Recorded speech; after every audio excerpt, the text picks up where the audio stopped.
ortodoks itu yang mengatakan kalau agama Islam itu nabinya nabi palsu. Nggak pernah gua. Kalau begitu saya akan membantu kamu untuk mengetahui siapakah nabi palsu dalam iman kekristenan. Bagaimana pengajarannya, apa yang ia lakukan, dan bagaimana nasib atau akhir hidupnya menurut kitab suci. Itulah. Gak ada gereja katanya. Gereja itu ya orangnya. Itu adalah penggalan yang sempat gua record dari live-nya si Elia Miron pada malam itu. Kenapa gua record? Bukan untuk mencari-cari kesalahan, tapi karena ke-trigger pada awalnya Elia mengatakan tentang nabi palsu dan juga agama palsu.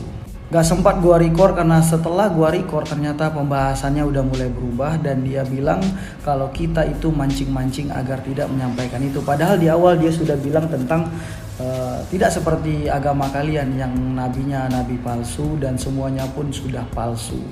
Ini sorry buat sobat Kristen ya, teman-teman gua Kristen semuanya. Gua berteman banyak banget sama orang-orang Kristen. Kita hidup dengan sangat tentram, damai, sejahtera, tidak ada konflik. Gua nggak pernah ketemu sama orang yang beragama Kristen, apalah pokoknya, entah Protestan, Katolik, apa segala macam, ortodoks, itu yang mengatakan kalau agama Islam itu nabinya nabi palsu. Nggak pernah gua temui, cuma Elia Miron doang. Anehnya ketika gua tanya tentang gereja yang dia maksud adalah gerejanya agama Kristen, tapi jawabannya adalah gereja itu adalah orang itu sendiri. Gereja adalah orangnya. Yang saya tanya kepada Elia Miron adalah gerejanya itu kenapa harus berbahasa Yunani? Kenapa harus semuanya itu berasal dari Yunani? Sedangkan Holy Land ataupun tempat di mana Kristen itu pertama kali muncul dan didirikan adalah Yerusalem, adalah Bethlehem, adalah sekitaran daripada Palestina. Kenapa semua hal harus berbau Yunani, harus berbahasa Yunani, harus dikategorikan dalam kelompok bahasa Yunani? Agama Islam pertama kali didirikan di Mekah, lalu di Madinah, sekitaran-sekitaran Arab, maka diartikan dalam bahasa Arab dan juga diistilahkan dalam bahasa Arab. Nggak ada tiba-tiba diistilahkan dalam bahasa Yunani karena bukan berasal dari Yunani. Dan pertanyaannya adalah kepada Elia Miron, kenapa agama Kristen harus diistilahkan dalam bahasa Yunani? Apakah tidak salah dikatakan sebagai agama yang berasal dari orang-orang Farisi atau orang-orang yang berasal dari Yunani? Itu pertanyaan saya kepada Elia Miron, tidak kepada orang umat-umat muslim, sahabat-sahabat gue dan teman-teman gue yang lain. Hanya terkhusus kepada Elia Miron yang sering blunder mengatakan hal-hal yang gak masuk akal. Kocak lu, marketing, ngomong udah kayak sales. Kalau begitu saya akan membantu kamu untuk mengetahui siapakah nabi palsu dalam iman kekristenan. Bagaimana pengajarannya, apa yang ia lakukan, dan bagaimana nasib atau akhir hidupnya menurut kitab suci. Ciri yang pertama adalah nabi palsu akan berasal dari luar Israel. Di dalam Mazmur 147 ayat 19-20, Tuhan hanya memberikan ketetapan-ketetapan dan hukum-hukumnya kepada bangsa Israel saja. Dan ia tidak melakukan itu kepada bangsa-bangsa lain. Apalagi nabi-nabi yang dia pilih, itu hanya dari bangsa Israel untuk bangsa Israel saja. Jadi jikalau ada nabi yang mengaku nabi benar, tetapi dia dari luar bangsa Israel, dia adalah nabi palsu dan penipu. Ciri nabi palsu yang kedua adalah ia akan membelokkan kebenaran Injil melalui karya salib. Dalam Galatia 1 ayat 8 dikatakan, jikalau ada orang yang memberitakan Injil yang lain selain daripada yang diberitakan oleh para rasul, maka terkutuklah dia. Jadi jikalau ada ajaran atau nabi yang mengajarkan Yesus tidak mati, atau Yesus bukan Tuhan, Yesus bukan juru selamat, maka dia adalah nabi palsu. Karena Yesus harus mati untuk menggenapi nubuatan para nabi yang benar di perjanjian lama. Jadi jikalau ada nabi mengatakan Yesus itu tidak mati, atau bahkan Yesus itu bukan Tuhan, dia adalah nabi palsu. Ciri yang ketiga adalah nabi palsu adalah nabi yang tidak bermoral.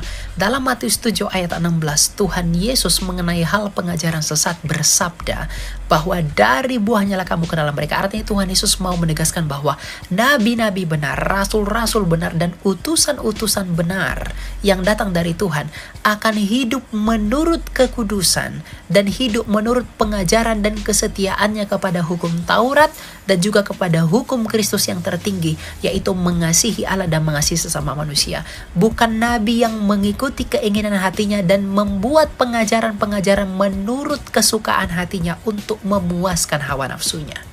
Dan ciri yang berikutnya adalah nasib akhir dari nabi palsu, jikalau kita melihat dalam kitab Wahyu, akan dilemparkan ke dalam perapian yang menyala-nyala. Tetapi jika kita melihat dalam konteks perjanjian lama, hukuman yang diberikan Allah kepada nabi palsu seperti dalam Yeremia 23 ayat 15 adalah makan ipuh dan minum racun. Jadi nabi-nabi palsu itu Tuhan berikan minum racun untuk mati sebagai hukuman di perjanjian lama. Jadi itulah ciri-ciri nabi palsu dalam iman kekristenan. Dan yang paling mirisnya lagi adalah menurut kesaksian 2 Petrus 2 ayat 1 bahwa nabi palsu itu akan menyangkal sang penguasa dan sang penebus dan karyanya di atas kayu salib. Jadi berhikmatlah dan belajarlah. Jikalau ada nabi-nabi yang mengaku sebagai nabi benar, tetapi memiliki kriteria seperti yang saya sebutkan sebelumnya, maka mereka itu semua adalah nabi palsu menurut iman kekristenan. Dan jangan ikuti lalu tinggalkan saja, karena tidak mungkin ada keselamatan dari nabi-nabi yang palsu. Dan saya mau menjawab pertanyaan beliau pada video yang sama mengenai kenapa orang Kristen menggunakan bahasa Yunani padahal lahir di tengah-tengah bangsa Israel yang berbahasa Ibrani. Ingat, bahasa sehari-hari orang Israel itu pada zaman Kristus adalah bahasa Aramaik. Bahasa keagamaannya adalah Ibrani, dan bahasa kitab suci itu pasti bahasa Yunani. Untuk itulah mengapa 300 tahun sebelum Yesus lahir ke dunia, perjanjian lama yang berbahasa Proto-Ibrani itu telah diterjemahkan di Alexandria menjadi bahasa Yunani karena pengaruh Helenisasi. Ingat, Helenisasi bukan Helenistik.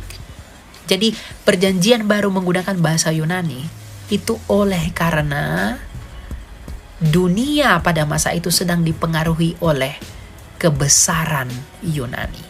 Ya. Seperti sekarang bahasa Inggris itu bahasa internasional. Di zaman Yesus bahasa internasional mereka adalah Yunani sebagai lingua franca. Simple. Pasal 7 ayat 21-22. Bukan setiap orang yang berseru kepadaku Tuhan, Tuhan akan masuk ke dalam kerajaan surga, melainkan dia yang melakukan kehendak Bapa-Ku yang di surga. Pada hari terakhir banyak orang akan berseru kepadaku, Tuhan, Tuhan, bukankah kami bernubuat demi namamu, mengusir setan demi namamu, mengadakan banyak mujizat demi namamu juga. Nah, kalau ditanya apakah ayat ini memang sudah pasti ditujukan pada umat Kristen atau pendeta tertentu, kalau disebut pendeta tertentu sih saya kira tidak. Ya, karena ditanya pendeta siapa, ini kan ayat ini tidak bicara soal pendeta siapa, si A menyebut namanya, tidak. Tapi jelas bahwa ini merujuk kepada nabi-nabi palsu. Karena terlihat dari konteks, ini kan ayat 21-22. Kalau kita baca Alkitab mundur sedikit, naik sedikit, kita ketemu ayat yang ke-15. Dalam ayat 15 dia bilang, waspadalah terhadap nabi-nabi palsu yang datang padamu dengan menyamar seperti domba, tapi sesungguhnya mereka serigala yang buas. Jadi mereka itu adalah nabi-nabi palsu, tapi mereka menyamar. Mereka adalah serigala yang buas, tapi mereka berbaju domba. Karena berbaju domba, maka kelihatannya yang terlihat itu adalah kedombaannya, sedangkan keserigalaannya itu lebih samar, lebih tertutup di bagian belakang. Nah, karena itulah maka nabi-nabi palsu itu memang pasti akan terlihat seperti pendeta-pendeta juga. Ya, dia pasti khotbah, dia bawa Alkitab, dia tidak bawa dari kitab suci agama lain atau kitab mantra apapun, tidak. Dia juga pasti ngomong nama Yesus. Dia pasti ajak menyanyi juga, pasti ajak menyanyi lagu rohani. Ya. Dan karena itulah maka justru itu menjadi sangat berbahaya. Nah, memang di Matius 7 ayat 16 dan seterusnya Yesus mengatakan bahwa dari buahnya lah kamu mengenal mereka. Nah, biasanya karena hidupnya jahat. Hidupnya jahat itu tidak terlihat dari mereka bunuh orang, jual pakai narkoba kah, atau bukan. Tapi kejahatannya jauh lebih samar. Kejahatannya kejahatan terselubung. Itu bisa penyalahgunaan atau motivasi pelayanan karena uang. Dan kebanyakan nabi palsu itu dikaitkan dengan keinginan mencari keuntungan yang bersifat material daripada banyak orang Kristen, ya. Jadi mereka juga, karena mereka nabi palsu, mereka kan diutus oleh setan. Karena itu walaupun mereka Kristen, tapi mereka juga ada di gereja. Dan karena itu mereka pun bisa bikin mujizat. Ayat yang ke-22 itu ya. Tuhan, Tuhan, bukankah kami bernubuat demi namamu? Jadi pakai nama juga, nama Yesus juga. Mengusir setan demi namamu, pakai nama Yesus juga. Mengadakan mujizat demi namamu juga. Nah, maka Yesus mengatakan bahwa di ayat 23, Yesus bilang, nyala, aku tidak pernah kenal kamu. Kalau aku tidak pernah kenal kamu, berarti mereka sama sekali tidak pernah menjadi Kristen sungguh-sungguh. Kalau mereka pernah jadi Kristen sungguh-sungguh dan murtad, Yesus pasti bilang, aku dulu kenal kamu, tapi sekarang tidak. Tapi tidak begitu, aku tidak pernah kenal kamu. Berarti mereka, walaupun bikin mujizat, walaupun bernubuat, walaupun usir setan, pakai nama Yesus, Yesus tidak kenal mereka sama sekali. Mereka bukan orang percaya, mereka nabi palsu. Tapi karena mereka nabi palsu, ingat, nabi, disebut nabi itu artinya orang yang punya kedudukan tinggi di dalam gereja. Nabi itu juga ngajar firman. Maka biasanya penyesatan itu memang datang dari petinggi-petinggi gereja, dari pendeta-pendeta, pengkhotbah-pengkhotbah, guru-guru. Jarang ada penyesatan datang dari koster, ya. Jarang ada penyesatan datang dari satpam gereja, tidak. Biasanya justru dari pengajar-pengajar. Mereka yang punya kedudukan tinggi, tapi sebenarnya mereka adalah nabi-nabi palsu. Jadi tinggal kita melihat saja, kalau kita mempelajari lebih dalam, kita harus mengetahui ciri-ciri nabi palsu itu seperti apa. Tapi kalau saudara suruh nanya gereja mana, pendeta mana, siapa, ya kita tidak bisa omong seperti itu di sini, ya. Nah, tapi kalau kita melihat ciri-ciri, kita juga bisa tahu mana-mana yang ajarannya melenceng, mana-mana yang ajarannya menyesatkan.